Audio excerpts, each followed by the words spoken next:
Good morning everyone. आज हम पढ़ेंगे डेप्रिसिएशन के बारे में। डेप्रिसिएशन आप सबको मोर और लेस पता है। हम डेप्रिसिएशन को 3 पार्ट्स में डिवाइड करने वाले हैं। पहले पार्ट में हम इंट्रोडक्शन पढ़ेंगे, फिर हम मेथड्स पढ़ेंगे डेप्रिसिएशन के, और फाइनली हम उसे वाइंड अप करेंगे थर्ड वीडियो में। सो डेप्रिसिएशन, हमें एक कॉन्सेप्ट पता है कि डेप्रिसिएशन का मतलब होता है fall in the value of asset. अब वो असेट कौन सा असेट, तो मैं आपको बता दूं कि एसेट दो टाइप के होते हैं। एक होता है करंट एसेट, एक होता है non current asset. Non current asset के अंदर आते हैं फिक्स्ड एसेट। करंट एसेट्स का मतलब होता है cash, bank balance. Non current assets का मतलब फिक्स्ड एसेट। फिक्स्ड एसेट्स क्या होता है? फिक्स्ड एसेट वो एसेट्स होते हैं जो एक बिजनेस परचेज करता है और उसका मोटिव उसे रीसेल करना नहीं होता। उसका मोटिव होता है कि उस फिक्स्ड एसेट से वो डे टू डे ऑपरेशंस करे और रिवेन्यू जनरेट करे। क्या एग्जाम्पल है? Machinery, furniture, building, computer, vehicle, office equipment. So ये एसेट्स को नॉन करेंट एसेट्स कहते हैं because they are expected to provide benefit for more than one accounting year. ठीक है, तो बिजनेस को क्यों परचेज करने होते हैं फिक्स्ड एसेट? हर एक बिजनेस को रिसोर्सेज चाहिए ताकि वो एफिशिएंटली ऑपरेट कर पाए। जैसे कि एक मैन्युफैक्चरिंग कंपनी को मशीनरी चाहिए ताकि वो प्रोड्यूस कर पाए गुड्स। एक ट्रांसपोर्ट कंपनी को व्हीकल चाहिए ताकि वो ट्रांसपोर्टेशन सर्विस दे पाए। एक स्कूल को फर्नीचर, कंप्यूटर और बिल्डिंग चाहिए ताकि वो क्लासेस को कंडक्ट कर पाए। तो दस फिक्स्ड एसेट सबको चाहिए ताकि वो अपनी इनकम जनरेट कर पाए ओवर द ईयर्स। ठीक है, why does the value of fix asset decrease? See, आपने एक एसेट आज खरीदा, सपोज आपने एक चेयर खरीदी। Over a period of time, after some years, उस चेयर की हालत ख़राब होने लगती है। आप उसे जब कॉन्टीन्यूस यूज़ करते हो, उसमें वियर एंड टीयर्स होते हैं, उसमें कट्स लग जाते हैं या वो कहीं से टूट जाती है। तो रेगुलर यूज़ की वजह से, या फिर जब वो ओल्ड हो जाते हैं, जब टेक्नोलॉजी आ जाती है, इन केस ऑफ कंप्यूटर्स, जब नेचुरल वियर एंड टीयर अकर होता है, वुड है तो सड़ेगा, कंप्यूटर है तो उसके पार्ट्स कॉन्टीन्यूस यूज़ की वजह से थोड़े स्लो होंगे, या फिर एक्सीडेंट्स या अनफोर्सिन इवेंट्स की वजह से फिक्स एसेट्स की वैल्यू डिक्लाइन करती है। इसी डिक्लाइन और रिडक्शन इन वैल्यू को कहते हैं डेप्रिसिएशन। तो डेप्रिसिएशन का मतलब होता है ग्रेजुअल, मतलब कि धीरे धीरे या फिर permanent decrease in the value of tangible fixed asset due to use of passage of time, wear and tear और टेक्नोलॉजिकल एडवांसमेंट। सिंपल वर्ड्स में बात करें तो डेप्रिसिएशन एक सिस्टमैटिक अलोकेशन है of the cost of asset और a fixed asset over its useful life. ये थोड़ा आपको टफ लगा, क्यों? क्योंकि डेप्रिसिएशन का मतलब जब आपकी परमानेंट डिक्रीज हो जाए या ग्रेजुअल डिक्रीज हो जाए आपकी फिक्स एसेट्स की वैल्यू में, क्योंकि हमने उसे कॉन्टीन्यूसली यूज़ किया है या बहुत ज़्यादा टाइम हो गया, या फिर वियर एंड टीयर की वजह से या टेक्नोलॉजी एडवांसमेंट की वजह से। जैसे कि अगर एक बिजनेस ने मशीनरी परचेज करी है 5 लाख रुपीज़ की, और उस मशीनरी से एक्सपेक्ट किया जाता है कि वो 10 साल चलेगी। If the entire 5 lakh is treated as expense in the first year, so business will show very low profit. अब मैंने एक मशीनरी को परचेज कर दिया और मैंने दिखा दिया 5 लाख एक ही साल में, तो इस साल का मेरा जो प्रॉफिट है वो बहुत कम शो होगा फर्स्ट ईयर में, और अनयूजुअली हाई प्रॉफिट्स दिखेंगे आगे आने वाले 5 सालों में। इसीलिए कभी भी डेप्रिसिएशन को आप एक साल में नहीं दिखाते। डेप्रिसिएशन को आप डिवाइड कर देते हो उसकी यूजफुल लाइफ में और धीरे धीरे हर साल दिखाते हो। फॉर एग्जाम्पल, SLM मेथड से चलते हैं कि अगर डेप्रिसिएशन लगेगा 5 lakh divided by 10 is equals to 50,000 साल भर का डेप्रिसिएशन लगेगा। ठीक है, 50,000 लगेगा एक साल का डेप्रिसिएशन, और ऐसे करके 10 साल में मशीनरी खत्म हो जाएगी। तो अगर मैं 5 लाख पहले ही साल लगा दूं तो इस साल तो बहुत लॉस आ जाएगा और अगले आने वाले 9 साल में प्रॉफिट आ जाएगा। लेकिन अगर मैं हर साल 50 50 50 करके लगाऊं तो मेरा प्रॉफिट और लॉस का जो रेशियो होगा वो मेंटेन्ड रहेगा। ठीक है, ICAI ने ये डेप्रिसिएशन की डेफिनेशन दी, आप इसे पढ़ सकते हैं। डेप्रिसिएशन के फीचर्स क्या है? पहला, ये सिर्फ फिक्स्ड एसेट पे चार्जेबल होती है। ये करंट एसेट्स पे आप कभी डेप्रिसिएशन मत लगा देना। दूसरा, ये कॉन्टिन्यूअस प्रोसेस है। ये मत समझना कि डेप्रिसिएशन सिर्फ एक साल में लगेगा, आने वाले सालों में नहीं लगेगा, एक ही साल में लगा दे आगे आने वाले सालों में नहीं लगेगा, नहीं, कॉन्टिन्यूअसली होगा।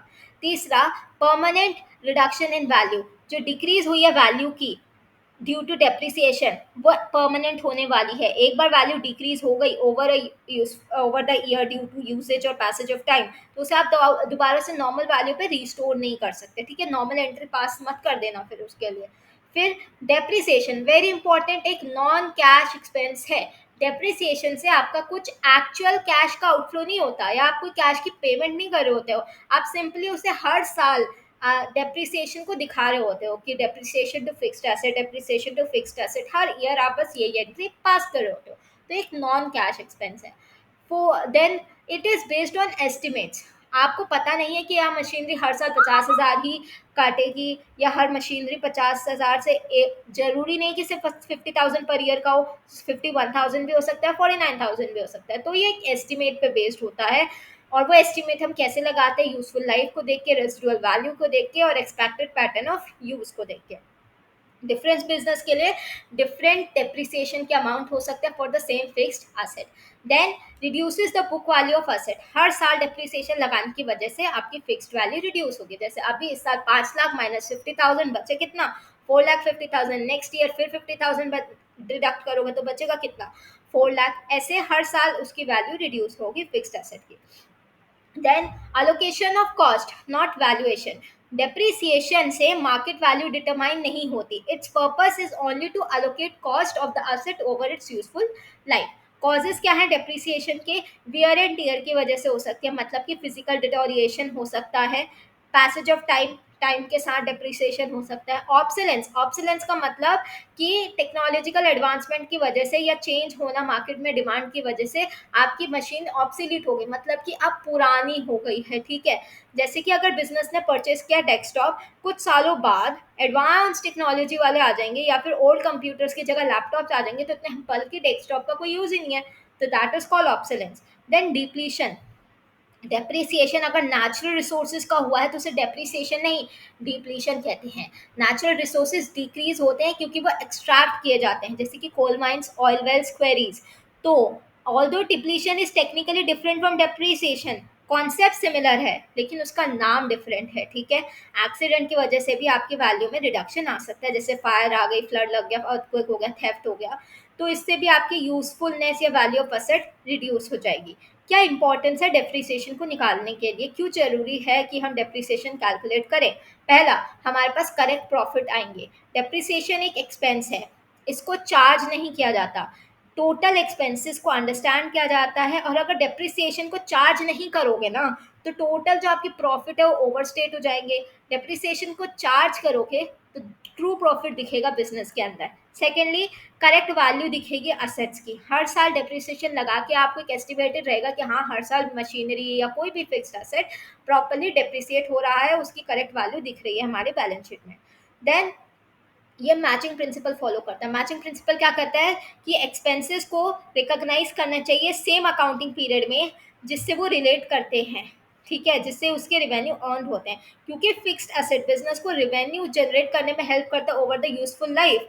सो its cost should also be spread over those years. Next आता है to facilitate replacement of asset. Depreciation charge करके बिजनेस ग्रेजुअली अपनी कॉस्ट को रिकवर करता है एसेट से। इससे बिजनेस को हेल्प होती है कि वो एसेट को रिप्लेस कर पाए जब वो अनयूजेबल हो जाती है।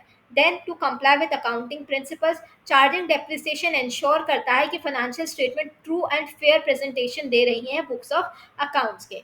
तो मेन ऑब्जेक्टिव्स ऑफ डेप्रिसिएशन पढ़ लें। पहला, कि ये करेक्ट प्रॉफिट कैलकुलेट करने में हेल्प करता है, करेक्ट वैल्यू आती है फिक्स्ड एसेट की, आप कॉस्ट ऑफ एसेट को over its useful life allocate कर सकते हो, आप अकाउंटिंग प्रिंसिपल के साथ कंप्लाई करोगे, आपको रिप्लेसमेंट ऑफ एसेट के हेल्प में असिस्ट करेगा, आपको रिलायबल फाइनेंशियल स्टेटमेंट्स बनाने में, प्रिपेयर करने में हेल्प करेगा। इंपॉर्टेंट टर्म्स पढ़ते हैं। कॉस्ट ऑफ एसेट, जो टोटल अमाउंट मैंने इंकर किया है किसी एसेट को अक्वायर करने में या फिर उसको रेडी टू यूज करने में, that is called cost of asset.